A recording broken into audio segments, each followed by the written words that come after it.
The United States is reportedly continuing talks on allowing Ukraine to produce Patriot interceptor missiles, despite President Trump expressing reservations about such an arrangement.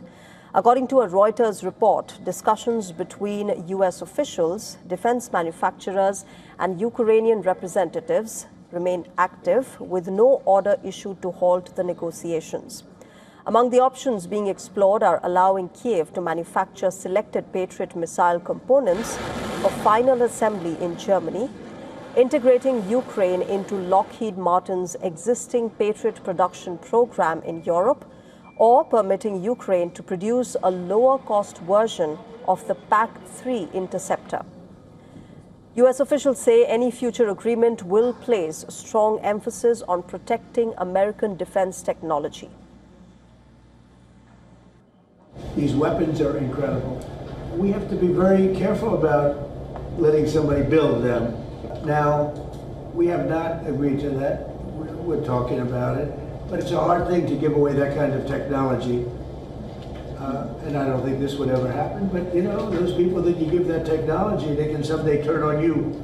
You know, that is possible. You look at war, it's happened a couple of times over the years, right? Even if an agreement is reached, experts say that Ukraine is unlikely to receive newly manufactured Patriot interceptors for at least a year. Till then, Kyiv will continue to depend on allied nations supplying missiles to defend against Russian ballistic missile attacks.